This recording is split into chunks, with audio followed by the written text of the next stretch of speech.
Hello everyone. जब भी हम लोग एमसीक्यू बेस्ड एग्जाम देते हैं ना, तो सबसे ज्यादा प्रॉब्लम जहाँ आती है ना, वो हिस्ट्री है। यह सपोज कीजिए कि आपके पास कोई क्वेश्चन हो लीडर के टाइटल्स के बारे में, या उनके बुक्स के बारे में, या कोई भी अदर लिटरेचर जैसे न्यूज़पेपर, ये सब के बारे में क्वेश्चन हो। लीडर्स ने क्या किया, कौन सा सेशन अटेंड किया, या फिर अदर और उनके जो की इवेंट्स होते हैं। जब भी ऐसे क्वेश्चन आते हैं ना, तो प्रॉब्लम होता है उनको सॉल्व करने में एमसीक्यू बेस्ड एग्जाम में।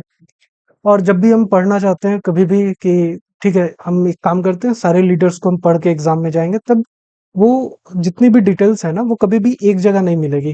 कुछ बुक्स के नाम इधर होंगे, कुछ बुक्स के नाम इधर होंगे। एक सर्टेन एक सीक्वेंस में, अगर एक स्ट्रक्चर में अगर हम बात करें कि एक लीडर के अंदर उनकी जो बुक्स है, उनकी जो लिटरेचर है, उनके जो काम है, ऑर्गेनाइजेशन है, वो सब एक जगह मिले, ऐसा थोड़ा मुश्किल होता है।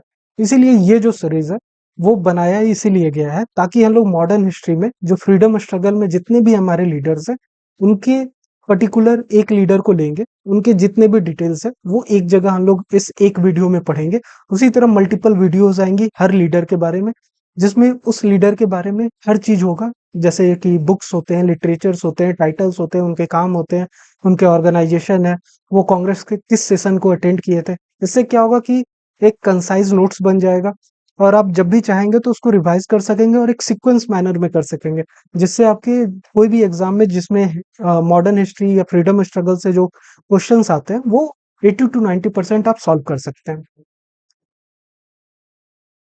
तो बात करते हैं सबसे पहले, आज जो हमारे लीडर जिनके बारे में हम डिस्कस करेंगे, वो है दादा भाई नौरोजी। तो दादा भाई नौरोजी जो है ना, उनका जन्म 4 सितंबर 1825 में हुआ था, नवसारी गुजरात में। ये एक गुजराती पारसी फैमिली से रिलेटेड थे। और इनकी जो प्री एजुकेशन थी वो एलिफिस्टन स्कूल से हुई, फिर वो स्टडी किए एलिफिस्टन कॉलेज बम्बई में। ये सबसे यंगेस्ट और सबसे पहले इंडियन प्रोफेसर बने एलिफिस्टन कॉलेज बम्बई के। और वहाँ पे वो जो सब्जेक्ट पढ़ाते थे वो था मैथमेटिक्स और नेचुरल फिलोसफी। इनका डेथ जो हुआ था वो 30 जून 1917 बम्बई में हुआ था। अगर हम बात करें, एक मिनट, अगर हम बात करें टाइटल के बारे में कि कौन कौन सा टाइटल जो रिलेटेड है दादा भाई नौरोजी के, तो इनको तीन टाइटल जनरली जो सबसे टॉप मोस्ट पॉपुलर पूछा जाता है वो है, फर्स्ट टाइटल जो है वो है grand old man of India. Second title है अनऑफिशियल एम्बेसडर ऑफ इंडिया। और थर्ड टाइटल है फादर ऑफ इकोनॉमिक्स नेशनलिज्म। अगर हम पहला बात करें grand old man of India, generally जैसे हमने देखा कि जो उनका जन्म हुआ था 1825 में और डेथ हुआ है 1970 में। और जो फ्रीडम स्ट्रगल का सबसे ज्यादा पीक पीरियड था वो 1885, जब कांग्रेस एस्टेब्लिश हुआ था उसके बाद का है। तो अगर हम देखें तो दादा भाई नौरोजी जब कांग्रेस बना होगा तो वो 16 ईयर के होंगे, और वहां से वो 1670 80s में फ्रीडम स्ट्रगल के लिए एक की लीडर के रूप में वो काम किए हैं। जहाँ पे आज के टाइम में जो 60s और 70s में लोग रिटायर करते हैं, उस टाइम पे वो इंसान फ्रीडम स्ट्रगल के लिए फाइट कर रहा है, ना कि इंडिया में, बल्कि इंग्लैंड में भी जा जाके। इसलिए उनको ये टाइटल मिला था grand old man of India. अगर बात किया जाए अनऑफिशियल एम्बेसडर ऑफ इंडिया की, तो जैसे जो दादा भाई नौरोजी है, उनका ज्यादा फोकस ये था कि कैसे वो ब्रिटिश पीपल और ब्रिटिश गवर्नमेंट को ये बता सके कि इंडिया में जो गवर्नेंस चल रहा है वो बेकार है। इसलिए इसके लिए वो क्या किए थे ना, कि वो सबसे पहले एक ऑर्गेनाइजेशन बनाए थे जो ज्यादा फोकस कर रहा था इंग्लैंड में, ना कि इंडिया में। और साथ ही साथ वो एमपी भी बने थे ब्रिटिश पार्लियामेंट के, जिसके बारे में हम आगे बात करेंगे। उसके बाद father of economics of nationalism के बारे में अगर हम बात करें, तो इसके लिए मेनली क्या है ना, कि जो दादा भाई नौरोजी थे, वो उन्होंने सबसे पॉपुलर जो टर्म दिया था ड्रेन ऑफ वेल्थ थ्योरी। उसमें क्या हुआ था कि वो बोले थे कि कैसे ब्रिटिश जो यहाँ पे गवर्नेंस कर रही है, वो इंडिया की जो वेल्थ है उसको ड्रेन कर रही है, और इंडिया को दिन पर दिन गरीब किए जा रही है। ये जो थॉट प्रोसेस और ये जो स्टडी जब ये पब्लिक में आया ना, तो उसके बाद जो मासेस थी ना, जो ब्रिटिश को ऐसे देखती कि नहीं, ये तो ब्रिटिश हमेशा बोलती थी ना कि ये वाइट्स बर्डन है, हम यहाँ आए हैं इंडियन को सिविलाइज करने के लिए, इसलिए हम इन्वेस्ट कर रहे हैं एजुकेशन में, इसलिए हम इन्वेस्ट कर रहे हैं इंफ्रास्ट्रक्चर में। तो ये जो माइंडसेट था ना, उसको ये ड्रेन ऑफ वेल्थ थ्योरी तोड़ दी कि नहीं, ये गलत है। ब्रिटिश जो है वो हमारा यूज कर रही है, हमारी इकोनॉमी को खराब कर रही है, हमारे इंडस्ट्रीज को बर्बाद कर रही है, ताकि वो यहाँ से वेल्थ अपने कंट्री में ले जा सके और अपनी कंट्री का जो भी प्रोडक्ट है वो यहाँ बेच सके। इसलिए ये ड्रेन ऑफ वेल्थ जब दिया गया था, उसके बाद की जो नेशनलिज्म आई ना, उसमें इकोनॉमिक्स जो टर्म था, ये कि वेल्थ ड्रेन हो रहा है, ये बहुत इंपॉर्टेंट वहां पे मैटर करता था। इसलिए इनको father of Indian economic nationalism का टाइटल दिया गया था। अगर हम बात करें कि लिटरेचर के बारे में, कि उन्होंने कौन कौन सा लिटरेचर लिखा था, तो सबसे पहले जो लिटरेचर था वो था रस्ट गुफ्तार। ये जो लिटरेचर था वो जनरली गुजराती में लिखा गया था, और 1851 में इसका मतलब एस्टेब्लिशमेंट हुआ था। और सबसे पहला अगर बोला जाए कि पब्लिकेशन कब हुआ था, वो 1854 में हुआ था। इसका मतलब होता है कि ट्रुथ टेलर। जनरली जो रफ्त गुफ्तार का मतलब होता है ट्रुथ टेलर। और अदर लीडर जो इनके साथ थे वो थे करसजी कामा। पर्पस जो था इस पेपर का, जनरली वो पारसी रिलीजन से आते थे, तो वो रिफॉर्म करना चाहते थे अपने जो जो राष्ट्रीयन रिलीजन है उनमें रिफॉर्म्स लाने के लिए ये जनरली ये पेपर लिखते थे। और ये पेपर ये फोर्टनाइट में था। फोर्टनाइट का मतलब होता है कि जैसे कि सपोज कीजिए कि एक मिनट, जैसे, हाँ, फोर्टनाइट का मतलब क्या होता है कि जैसे कि वीकली में क्या होता है, वीकली आता है। फोर्टनाइट का मतलब होता है हर 14 दिन के बाद ये न्यूज़पेपर आएगा, वो भी गुजराती में। सेकंड जो न्यूज़पेपर था वो था वॉइस ऑफ इंडिया, जो 1883 में था। ये इंग्लिश लैंग्वेज में था। वॉइस ऑफ इंडिया न्यूज़पेपर का मेन पर्पस था कि जो मासेज है ना, उनको पॉलिटिकल अवेयर करना, ब्रिटिश की जो पॉलिसीज है उनके बारे में अवेयर करना, उसका इम्पैक्ट क्या है उसके बारे में अवेयर करना। और उसके बाद सबसे जो मोस्ट पॉपुलर जो वो बुक लिखे थे, जो इकोनॉमिक पॉलिटिकल बुक था, वो था poverty and un British rule in India, जो 1901 में लिखे थे। इसका मेन पर्पस ये था कि ये जितना भी वो ड्रेन ऑफ वेल्थ थ्योरी दिए थे, जो भी सब फैक्टर्स था, जो भी वो स्टडी किए थे, उसको कंपाइल करके एक बुक लिखे थे। तो जो ड्रेन ऑफ वेल्थ थ्योरी हम लोग पढ़ते हैं ना, वो इसी बुक का हिस्सा है। तो ये तीन जो था, ये इनका पॉपुलर लिटरेचर था, जिसमें से पहला गुजराती फोर्टनाइट न्यूज़पेपर था, जो कि 14 दिन में एक बार आता था। Voice of India English newspaper थी। Poverty and un British rule जो था, ये एक बुक था जो ड्रेन ऑफ वेल्थ के थ्योरी था उसके बारे में बात करती है। अब हम बात करते हैं, एक मिनट,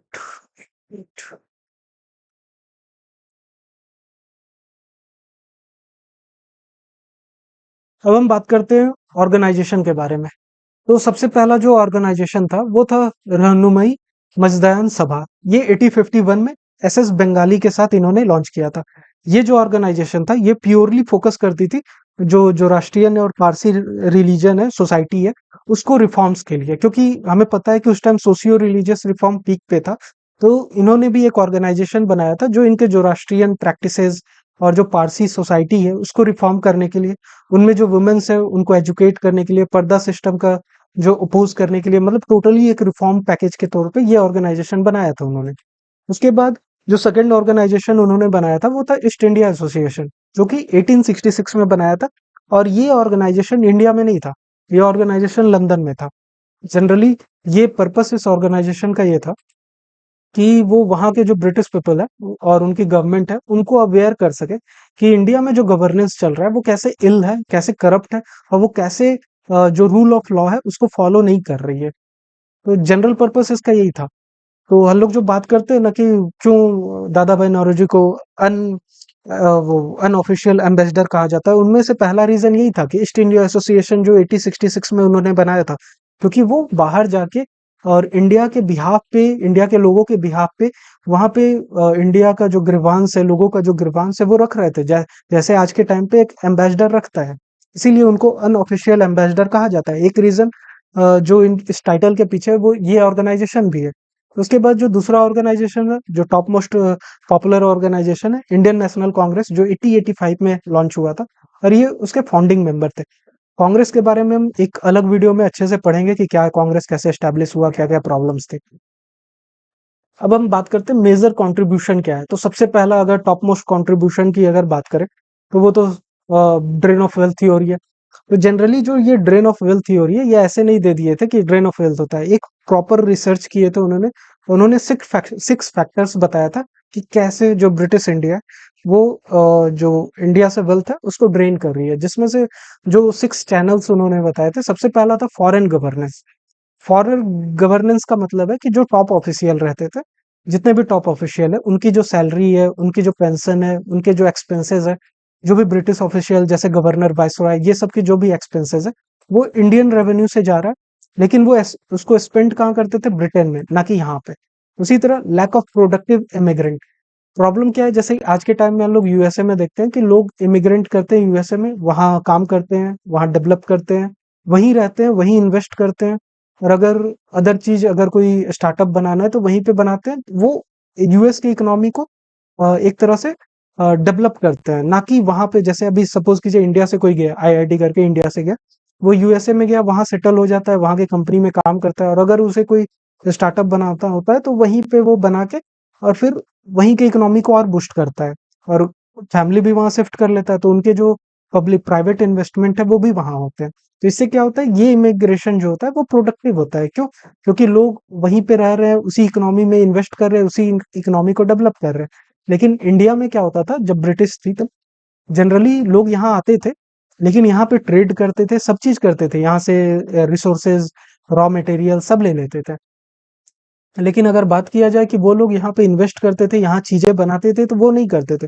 वो सारा रिसोर्सेज कम दाम में यहाँ से लेते थे, लेकिन वही लोग अपने देश में जाके फिर उस चीज को डेवलप करते थे, और फिर जो बना हुआ चीज है ना, उसको यहाँ पे भेजते थे। इसीलिए लैक ऑफ प्रोडक्टिव इमिग्रेशन था, कि जो बाहर से लोग आ रहे थे ना, वो यहाँ पे कुछ एड ऑन नहीं कर रहे थे, बस यहाँ से चीजें ले जाके अपने देश को और डेवलप कर रहे थे। उसके बाद जो नेक्स्ट फैक्टर था वो था होम चार्ज। होम चार्ज यानी जितने भी ब्रिटिश ऑफिशियल थे, मिलिट्री पर्सनल थे, उनकी जो बेसिक सैलरीज होती थी, या फिर इंडिया का जो भी ऑफिस बाहर में था, जैसे इंग्लैंड में जो इंडियन ऑफिस था जो रेगुलेट करता था इंडिया में, उन सब के ऑफिसेस के जो चार्ज होते थे वो सब इंडियन टैक्सेस जो थे उनसे दिया जाता था। पब्लिक डेट जो इंडिया का, वो हमारे पैसा को ब्रिटेन के जो ऑफिशियल थे उनको दिया जाता था। इसलिए होम चार्जेस एक नाम रखा गया, जिसमें सारे तरह के सैलरीज पेमेंट, चाहे वो मिलिट्री हो, सिविल हो, या फिर जो फॉरेन ऑफिसेस थे इंडिया के रिलेटेड बाहर में, जैसे ब्रिटेन में, उनकी जो सैलरीज थी वो सब इंडियन एक्सपेंसेस, इंडियन टैक्सेस से पे होते थे। उसके बाद एम्पायर बर्डन। जनरली ब्रिटिश जो थे वो वार खूब करते थे, जैसे अफगान में, बर्मा में।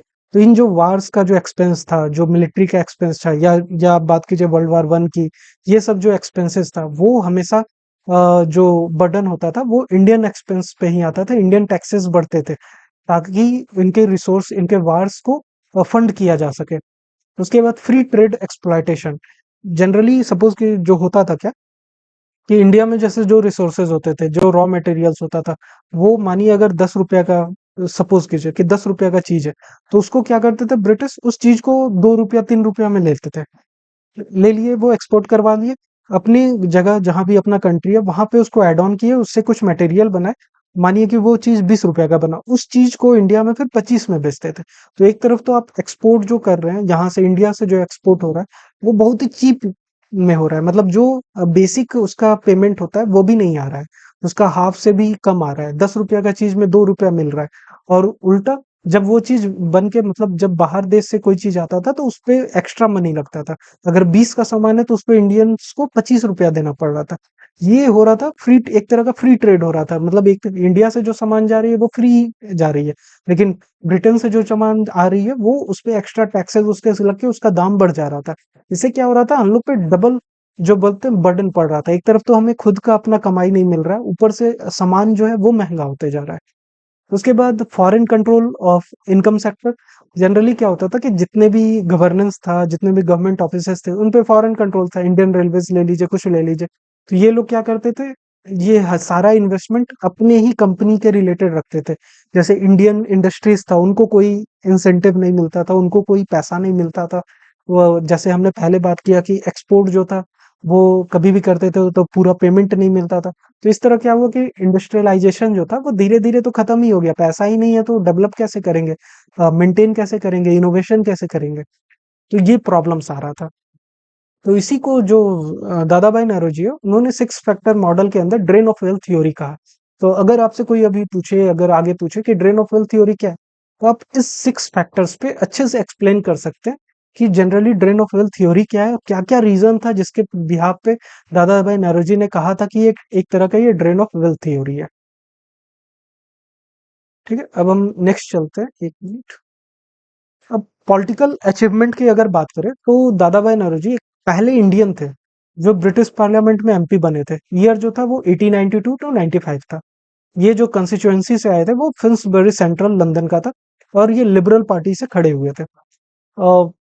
तो आई थिंक 1895 में जब वो फिर लड़े थे ना, तो वो नहीं जीत नहीं पाए थे, वो हार गए थे।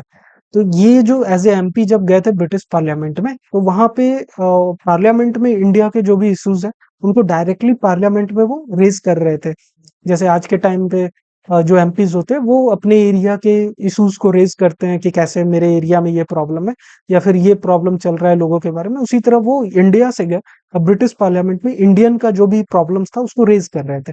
इसलिए जब हम लोग ने वो टॉपिक पढ़ा था टाइटल, कि जो दादा भाई नौरोजी है वो अनऑफिशियल एम्बेसडर है, तो उसमें ये दूसरा पॉइंट ये आएगा। पहला पॉइंट तो वो ऑर्गेनाइजेशन है, east India company, east India association वाले।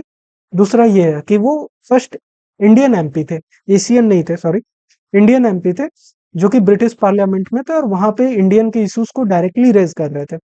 एक जो यहाँ पे प्रॉब्लम आता है कि फर्स्ट एशियन एमपी थे या इंडियन एमपी थे, तो एशियन में क्या होता है ना, कभी कभी डाउट रहता है। इंडियन में तो कंफर्म दादा भाई नौरोजी ही थे, लेकिन एशियन में क्या होता है कि फर्स्ट एंग्लो इंडियन एक थे, डेविड ऑक्टेल लॉनी डाइसी, जो कि 1841 में बने थे एमपी। तो वो एंग्लो इंडियन थे, तो एशियन में उनका पहले नाम आना चाहिए। एज ए एशियन काउंट कभी कभी इसको किया जाता है। तो जब भी क्वेश्चन में अगर फर्स्ट एशियन है, तो देखिएगा कि अगर ये ऑप्शन है डेविड ऑक्टे करके, तो कोशिश कीजिएगा कि इसको टिक करने का। और अगर बस इंडियन ऑप्शन है कि फर्स्ट इंडियन एमपी कौन थे ब्रिटिश पार्लियामेंट में, तो उसमें दादा भाई नौरोजी ही होंगे। नेक्स्ट जो काम था दादा भाई नौरोजी का, वो फर्स्ट ऐसे मतलब जो फर्स्ट एस्टिमेट था ना कि जो इंडिया का नेशनल इनकम या पर कैपिटा इनकम क्या है, वो दादा भाई नौरोजी ने 1867 और 68 के बीच में निकाला था। उन्होंने बताया था कि पर कैपिटा इनकम जो है वो 20 रुपीज पर ईयर है इंडियंस का। और क्योंकि जब वो ड्रेन ऑफ वेल्थ थ्योरी कर रहे थे उसी टाइम ये कैलकुलेशन निकाल के, ये पूरा उसी टाइम का कैलकुलेशन है, तब वो उन्होंने बताया था विथ प्रूफ कि कैसे ब्रिटिश ड्रेन कर रही है वेल्थ ऑफ थ्योरी और कैसे इंडियंस गरीब पे गरीब होते जा रहे हैं पर्सन।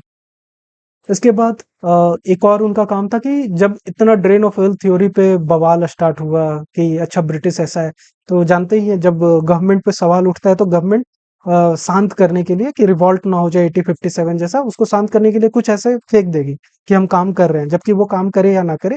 तो इसी तरह ब्रिटिश ने क्या किया, एक कमीशन ले आया, वेलबाई कमीशन 1895 में, जिसके जो फर्स्ट इंडियन मेंबर जो थे वो दादा भाई नौरोजी थे। उन्होंने ये कमीशन क्या करता था कि जो फाइनेंशियल एक्सप्लॉयटेशन हो रहा है इंडिया में, जो इन्वेस्टिगेशन करना है कि इंडियन रेवेन्यू सही से यूटिलाइज हो रहा है कि नहीं हो रहा है, बस। लेकिन अगर हम मतलब रिजल्ट देखें इस कमीशन का, तो कुछ रिजल्ट नहीं था। बस बोला गया था कि अच्छा हाँ थोड़ा सा प्रॉब्लम है, मिलिट्री एक्सपेंस ज्यादा है, हम इसको कम करेंगे, फ्यूचर में हम इसको कम करेंगे, फ्यूचर में हम एक्सपोर्ट कम करेंगे, सैलरीज कम करेंगे, बस मतलब वादे जो होते हैं वो किया गया। इसीलिए एक रीजन ये भी है, जब मॉडरेटर और आप एक्सट्रीमिस्ट पढ़िएंगे नरम दल और गरम दल के बारे में, कि क्यों मॉडरेटर्स को बोला जाता था कि वो बस पिटीशन किए जाते हैं, प्रेयर किए जाते हैं और कभी उनका रिजल्ट नहीं आता है। ये सबसे बेस्ट एग्जांपल है वेल बाय कमीशन। प्रोटेस्ट किया दादा भाई नौरोजी ने कि ऐसे चल रहा है, ड्रेन ऑफ वेल्थ चल रहा है। ब्रिटिश ने क्या किया, एक कमीशन लाया। ब्रिटिश ने फिर उस पे एक और दे दिया कि हाँ ऐसे हो रहा है, मैं मानता हूँ। और मॉडरेटर्स फिर आगे कुछ कर नहीं पाए उसके खिलाफ।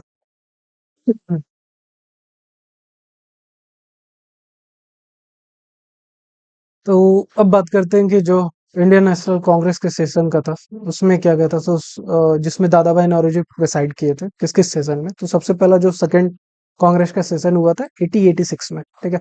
इसमें दादा भाई नौरोजी प्रेसाइड किए थे। ये लोकेशन जो था वो कलकत्ता था। और यहाँ पे जनरली जो सेकंड सेशन था कांग्रेस का, और यहाँ पे जो मेन काम हुआ था वो एक इंडियन नेशनल कॉन्फ्रेंस थी सुरेंद्र नाथ बनर्जी का, वो इस जाके कांग्रेस में मर्ज हो गई थी। इसके बाद जो सेकंड जो ऐसा सेशन जिसमें दादा भाई नौरोजी अटेंड किए, मतलब प्रेसाइड किए थे, वो 1893 में हुआ था और ये लोकेशन था लाहौर में। यहाँ पे जनरली जो मेन टॉपिक था वो था इंडियनाइजेशन ऑफ सिविल सर्विसेज। जैसे सिविल सर्विसेज में जो रिप्रेजेंटेशन था इंडियंस का वो कम था, सबसे ज्यादा लो था। उसके बाद रेशियल डिस्क्रिमिनेशन होता था, लोगों को उतनी सैलरीज नहीं मिलती थी as compare to as their counterpart of Europeans. उसके बाद जो एग्जामिनेशंस होते थे वो इंग्लैंड इंडिया, ज्यादातर इंग्लैंड में होते थे। एज जो था वो बहुत ही ज्यादा कम था। तो इसलिए ये सब प्रॉब्लम्स को ही डिस्कस करने के लिए ये जो सेशन था 1893 का लाहौर में, जिसमें प्रेसाइड किए थे दादा भाई नौरोजी, तो इसमें मेन मुद्दा इंडियनाइजेशन ऑफ सिविल सर्विसेज था। इसके बाद 1906 कलकत्ता में ये सेशन हुआ था। एज वी नो कि 1905 में जो बंगाल का विभाजन हुआ था, तो 1905 में जो आई थिंक एक्सट्रीमिस्ट जिसको गरम दल कहते हैं, वो उन्होंने 1905 में भी तिलक को बनाना चाहते थे वो। और उनका कहना था कि वो लीडर बनेंगे तो जो इन लोग को बॉयकॉट मूवमेंट चलाना है, जो अदर स्वराज या फिर स्वदेशी मूवमेंट चलाना है, उसमें अगर कोई एक्सट्रीमिस्ट जो लीडर होगा वो अगर प्रिसाइड करेगा ना, तो जो सेशन का आउटपुट होगा वो उस डायरेक्शन में जाएगा जिस डायरेक्शन में एक्सट्रीमिस्ट चाहते हैं। तो 1905 में ये तो हुआ नहीं, उस टाइम भी एक्सट्रीमिस्ट को लीडर नहीं बनाया गया। और साथ में साथ एक और डिमांड था 1905 में कि जो उनका मेनली जो स्वदेशी मूवमेंट है उसको जनरली बंगाल से बाहर लेके जाने का। अभी तो फिलहाल वो बंगाल में, लेकिन बंगाल से बाहर लेके जाने था, तो इसको भी वो लोग 1905 में नहीं माने। 1906 में ऐसा हो गया कि एक्सट्रीमिस्ट एकदम वो हो गया था कि नहीं, इस बार तो बन के रहेगा, और जो जो मेरा हम लोग का 1905 में डिमांड था वो डिमांड इस बार हम लोग पूरा करके ही रहेंगे। तो इसीलिए ये वहां पे कोई रिवॉल्ट ना हो सके, कोई कॉन्फ्लिक्ट ना हो, या फिर डिवीजन ना आ जाए कांग्रेस में। तो इसलिए सबसे इजी वे वो लोग सोचे कि क्यों ना दादा भाई नौरोजी को प्रेसाइड कर दिया जाए, ताकि दादा भाई नौरोजी इतने मतलब ग्रैंड लीडर थे, ओल्ड लीडर थे कि सब कोई उनका रिस्पेक्ट करता था। तो अगर वो प्रेसाइड करेंगे तो ना एक्सट्रीमिस्ट कभी भी उसका प्रोटेस्ट कर नहीं पाएंगे, इसीलिए वो था। अगर इसका आउटपुट देखा जाए कि इस सेशन जो 1906 का सेशन है उसका आउटपुट क्या था, तो सबसे पहला था कि बॉयकॉट जो मूवमेंट था या स्वराज स्वदेशी जो मूवमेंट था वो बंगाल से अब अलाउ कर दिए थे कि अब आप बंगाल के बाहर भी जो एरियाज है जैसे महाराष्ट्र, मद्रास, ये सब एरिया में भी अब बॉयकॉट और स्वदेशी मूवमेंट जा सकता है, और वहां भी ये चीज हम कर सकते हैं। उसके बाद जो मोस्ट इम्पोर्टेंट था, द वर्ड स्वराज। पहली बार swaraj as a word goal declared हुआ था कांग्रेस के सेशन में, लेकिन जो यहाँ पे जो स्वराज का मीनिंग था ना, वो ऐसा नहीं था कि सेल्फ इंडिपेंडेंट या कंप्लीट इंडिपेंडेंस। यहाँ पे स्वराज का मतलब था सेल्फ गवर्नमेंट। सेल्फ गवर्नमेंट होना चाहिए, सेल्फ गवर्नेंस होना चाहिए, मतलब गवर्नेंस हम खुद करें, उसमें किसी का रेगुलेशन या कोई रेगुलेट ना कर सके कि हमें कैसे गवर्न करना है। लेकिन गवर्न करने के साथ साथ वो चाहते थे कि अभी हम ब्रिटिश एम्पायर के अंदर ही रहे, लेकिन बस गवर्नेंस में हमें फ्रीडम मिल जाए। तो इनका जो इस टाइम का स्वराज था वो इसी तरह था। एक मिनट, इसको हटा दिए। अब चलते हैं जो लास्ट टॉपिक है, वो है क्रिटिसिज्म ऑफ एंड लिमिटेशन क्या था दादा भाई नौरोजी का। अगर हम क्रिटिसिज्म और लिमिटेशन की बात करें तो हर मॉडरेट लीडर्स का एक ही लिमिटेशन है, एक ही क्रिटिसिज्म है कि वो पीपीपी यानी प्रेयर, पिटिशन एंड प्रोटेस्ट पे ज्यादा फोकस करते थे। कि हम उनको लगता था हमेशा कि जो ब्रिटेन है, ब्रिटेन की गवर्नमेंट है, ब्रिटेन के लोग हैं, तो वो सही है। यहाँ जो लोग गवर्नेंस कर रहे हैं ये करप्ट है, ये रूल ऑफ लॉ को फॉलो नहीं कर रहे हैं। तो एक बार अगर हम कैसे भी अपना जो ग्रीवांसेस है, अपनी जो प्रॉब्लम है, वो ब्रिटेन के लोगों और ब्रिटेन के गवर्नमेंट पार्लियामेंट में पहुंचा दे, तो वो कुछ रिफॉर्म्स लाएंगे जिससे यहाँ के गवर्नेंस रिफॉर्म होके रूल ऑफ लॉ एस्टेब्लिश हो जाएगा। इसलिए वो प्रेयर, पिटिशन और प्रोटेस्ट, थ्री पीस पे बेसिकली डिपेंड करते थे। वो कभी भी ये नहीं चाहते थे कि मास रिवॉल्ट हो, क्योंकि उस उन लोग को ये चीज रूल ऑफ लॉ के खिलाफ लगता था कि हम प्रोटेस्ट करेंगे, हम तोड़ फोड़ करेंगे, हम ये बंद कर देंगे, यहाँ जला देंगे। इसीलिए वो कभी भी मास प्रोटेस्ट पे थे नहीं। हाँ, मासेस को इन्फॉर्म जरूर करते थे न्यूज़पेपर और अदर जो मीडियम्स होते हैं उनसे कि ये देखिए पॉलिसीज है, इसमें ऐसा हुआ है, तो आप मिल के हम लोग एक साथ पिटीशन प्रोटेस्ट करते हैं, ताकि लोगों तक वो ग्रीवांसेस पहुंच सके, और वहां से जो लोग हैं वो फिर उस तरह ब्रिटिश की गवर्नमेंट है या ब्रिटिश की जो पीपल वो प्रेशर डाले, ताकि यहाँ के जो गवर्नेंस है इंडिया में वो रूल ऑफ लॉ को फॉलो कर सके। इसलिए क्रिटिसिज्म और लिमिटेशन तो सब सेम होगा मॉडरेटर्स का, चाहे जितने भी लीडर्स हैं। तो एक बार बात कर लेते हैं जनरली, अगर पॉइंट में लिखना होगा तो। Generally faith in British justice, मतलब ब्रिटिश का जो जस्टिस था, रूल ऑफ लॉ था, कि ब्रिटिश पार्लियामेंट सही है, ब्रिटिश के लोग सही है, यहाँ की जो गवर्नेंस इंडियन गवर्नेंस है वो खराब है। अगर सेकंड पॉइंट की बात करें तो पॉलिटिकल मेंडिकेंसी, मतलब एक तरह से भीख मांगना कि रिफॉर्म्स चाहिए मुझे, ब्रिटिश ब्रिटिश के आगे भीख मांगने के टाइप का है। मतलब ये एक्सट्रीमिस्ट बोलते थे कि ये लोग पॉलिटिकल मेंडिकेंसी फॉलो कर रहे हैं, एक तरह से ब्रिटिश के आगे भीख मांग रहे हैं, अपने राइट्स के लिए भी भीख मांग रहे हैं। तो ये क्रिटिसिज्म था जो कि एक्सट्रीमिस्ट जैसे बाल गंगाधर तिलक, लाला लाजपत राय, विपिन चंद्र पाल, ये सब उन्होंने मॉडरेटर्स के खिलाफ यूज किया था ये वर्ड। फिर लिमिटेड मास पार्टिसिपेशन। जनरली जो बात कहे थे कि वो ज्यादा इन्वॉल्व करते थे कि मासेस को एजुकेट कर देंगे कि हाँ देखो ये पॉलिसीज है, ये प्रॉब्लम है, आप आवाज उठाइए। वो भी आवाज कैसे, पिटीशन के थ्रू। इतना ही वो अवेयर करना चाहते थे, इतना ही वो मास का पार्टिसिपेशन चाहते, वो कभी नहीं चाहते थे कि मास मोबिलाइज हो जाए, एक प्रोटेस्ट हो, लोग सड़क पे निकले। वो कभी ये नहीं चाहते थे, वो इनको लगता था ये रूल ऑफ लॉ के खिलाफ है। तो जनरली ये था दादा भाई नौरोजी के बारे में। जितने भी टॉपिक्स होते हैं वो कंप्लीटली कवर है इसमें। बात किया जाए तो अगर दादा भाई नौरोजी से कोई क्वेश्चंस आते हैं तो 80 to 90% अब क्वेश्चन इस वीडियो को देखने के बाद आपका कवर हो जाएगा। अब जो नेक्स्ट टॉपिक है वो हम अगले वीडियो में सुरेंद्र नाथ बैनर्जी के बारे में पढ़ेंगे। उनके बारे में भी इसी तरह पूरे डिटेल्स के बारे में पढ़ेंगे कि उनका क्या क्या चीज था, क्या क्या योगदान था। चलिए ठीक है, थैंक यू।